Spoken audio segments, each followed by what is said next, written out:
तो अगर ब्रह्मास्त्र वाले देव को नहीं ला रहे तो ऋषभ शेट्टी ने बोला कोई बात नहीं, अब भी ठीक करके देता हूं, क्योंकि कांतारा में मैं अपना देव लेके आने वाला हूं। जो फर्स्ट लुक हमें कांतारा पार्ट 2 का दिखाया गया, या फिर मुझे बोलना चाहिए कांतारा चैप्टर 1 का दिखाया गया, उसको देखकर मेरे दिमाग में सबसे पहली इमेज ब्रह्मास्त्र के देव वाली बनी। बट अगर उस पूरी चीज को साइड में रख दिया जाए तो ये पूरा का पूरा teaser looks insane, crazy and epic. मतलब देखने में मजा आ रहा है। एटलीस्ट ये फर्स्ट लुक बहुत ही अच्छी फील प्रोवाइड कर रहा है मूवी को लेकर। एंड ऐसा लग रहा है कि जो चीज कांतारा में इन्होंने क्रिएट करी थी उसी को चैप्टर 1 मतलब इसके सीक्वल में भी क्रिएट करने वाले हैं। टेक्निकली ये सीक्वल है नहीं, लेकिन उसके बारे में हम लोग आगे बात करेंगे। लेकिन हाँ, अगर इस फर्स्ट लुक की बात करी जाए तो इससे हम काफी सारी चीजों को समझने की कोशिश कर सकते हैं। सबसे पहले तो ऋषभ शेट्टी रिटर्न कर रहे हैं in the role of director, actor, writer, और इसके अलावा वो जो कुछ भी इस मूवी के साथ कर सकते हैं वो सब कुछ। And I am kind of absolutely fine with it, क्योंकि मुझे लगता है कि कांतारा उन्होंने बहुत ही बढ़िया तरीके से लिखी और डायरेक्ट करी थी। और अगर इसके सीक्वल को भी वो खुद ही लिख रहे हैं, डायरेक्ट कर रहे हैं, तो डेफिनेटली उन्होंने कुछ ना कुछ तो सोचा ही होगा, प्लान भी किया होगा, और इस टीजर को देखकर वो भी समझ में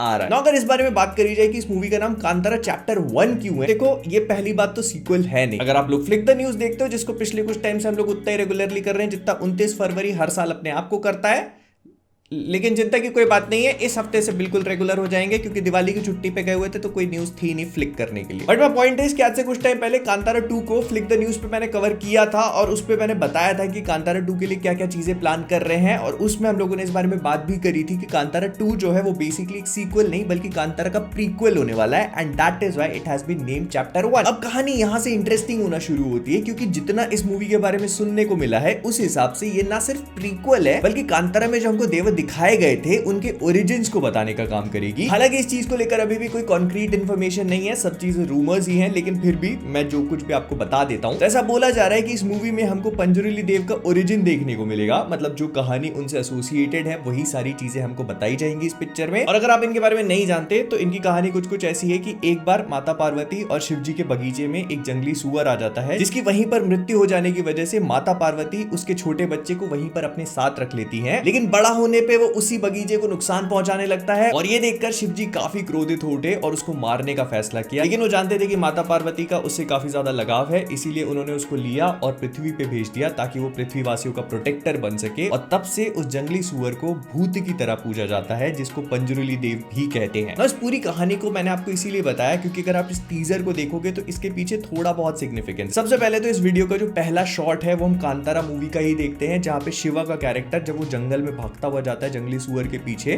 तो उसको एक विजन दिखाई पड़ता है, और फिर हमारे को बैकग्राउंड में एक आवाज सुनाई देती है जिसमें कहा जाता है कि ये एक लाइट नहीं, ये एक दर्शन है जो कि पास्ट फ्यूचर सब कुछ दिखा सकता है। विच मींस कि ऐसा हो सकता है कि शिवा के विजन के थ्रू हमें पास्ट की कहानी दिखाई जाएगी। और अगर आप नोटिस करोगे तो इसमें एक पोर्टल सा है जिसमें एक बड़ा सा काफी बल्कि सा फिगर खड़ा हुआ है, वो खुद ही ऋषभ शेट्टी ने प्ले किया है। एंड मोस्ट प्रोबेबली हो सकता है कि वो पंजुरुली देव हो जिनको शिव जी ने अर्थ पे बैनिश कर दिया था। लेकिन फिर कुछ कुछ चीजें भी हैं जो कंफ्यूजिंग सी फील होती है, जैसे एक टाइटल कार्ड जिसपे लिखा होता है कि अ लेजेंड इज बोर्न। तो अगर ये पंजुरुली देव हैं तो फिर ऐसा क्यों लिखा रहा है कि एक लेजेंड पैदा हुआ है? तो यहाँ पर मैं एक दूसरी पॉसिबिलिटी भी रख देता हूँ। मे बी ऐसा हो सकता है कि इस मूवी में हमें किसी और की कहानी दिखाई जाए, मतलब शिवा की तरह ही एक और वॉरियर आज से कई सालों पहले जिसके अंदर पंजुरुली देव या फिर गुलिका देव दोनों आए थे। या फिर जरूरी नहीं है कि उन्हीं देवों की कहानी को दिखाएं, किसी और देव की कहानी को भी इस तरह से प्रेजेंट कर सकते हैं। एंड फिर ये इनका एक फॉर्मेट बनता चला जाएगा जिसको चैप्टर 1, चैप्टर 2, चैप्टर 3, चैप्टर 4 करके एक्सप्लोर करते चले जाएंगे, with every chapter being a different protagonist, और उसी प्रोटैगनिस्ट के थ्रू ये हर देव की कहानी को बताएंगे। या फिर एक पॉसिबिलिटी और भी है, और ये मैंने थोड़ी रिसर्च करने के बाद फिगर आउट किया कि जब आप इस टीजर को देखते हो तो इसमें एक टाइटल कार्ड और दिखाया जाता है, और वो हमें इस मूवी का एरा रिवील करता है कि आखिरकार ये मूवी कौन से एरा में टेक प्लेस करेगी, and that is Kadamba dynasty, जो कि इस मूवी को 300 AD के आसपास बना देता है। नाउ इससे बहुत ज्यादा कुछ तो समझ में नहीं आता, लेकिन फिर भी थोड़ा सा और डीप डाइव करी तो पता लगा कि कदम्ब डायनेस्टी के जो फाउंडर थे मयूर शर्मा, तो ऐसा बोला जाता है कि इनके पिताजी जो थे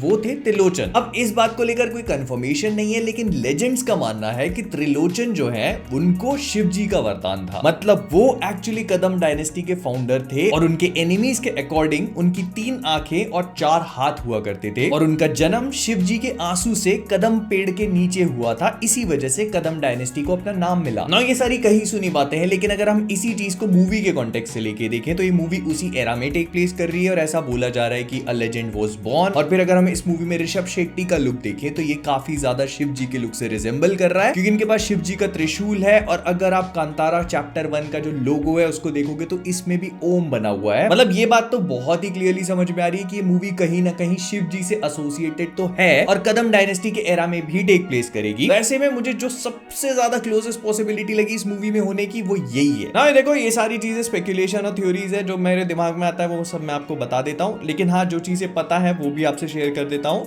तो इतना पता है कि ऋषभ शेट्टी ने इस पूरी मूवी पे काफी इन डेप्थ रिसर्च करी है और ये मूवी कांतारा से कहीं गुना ज्यादा बजट पे बन रही है। कांतारा 15-16 करोड़ में बनी थी, कांतारा का चैप्टर 1 जो है वो 100 करोड़ के ऊपर बजट में बन रहा है। तो मुझे बताने की जरूरत नहीं है कि इस मूवी का स्केल बहुत ज्यादा अच्छा होगा। Get ready for some more badass action sequences. फिर इसके बाद इस मूवी की लोकेशन भी काफी डिफरेंट होने वाली है। जैसे कांतारा एक पर्टिकुलर लोकेशन पे शूट कर ली गई थी, वैसे इस मूवी में ये लोग दूसरी लोकेशंस को एक्सप्लोर करने वाले हैं। ऐसा बोला जा रहा है कि पहले लोग कर्नाटका की कोस्टल रीजन्स को स्काउट कर रहे थे, लेकिन अब ये मूवी श्रीलंका और उडुपी में भी शूट करी जाएगी। बस इस मूवी की शूटिंग अब स्टार्ट हो चुकी है, जो 2024 के फर्स्ट हाफ तक रैप अप कर दी जाएगी। और ऐसा बोला जा रहा है कि 2024 के लास्ट हाफ में हमें ये मूवी देखने को मिल सकती है। या I am definitely excited for it. तो ये वो सारी चीजें थी जो कांतारा का चैप्टर 1 का जो फर्स्ट लुक अनाउंसमेंट टीजर वगैरह था, इसको देखकर मेरे दिमाग में ही मेरे को लगा आप लोगों से शेयर करनी चाहिए। तो let me know what you guys think about. और हाँ, लाइक शेयर करना मत भूलना, सब्सक्राइब दुख तक पीड़ा का दूसरा नाम सब्सक्राइब का बटन है। क्या छोड़ देते हैं, जाने से पहले फ्लिक से मैं हूं मोहित और आप सभी लोग एज ऑलवेज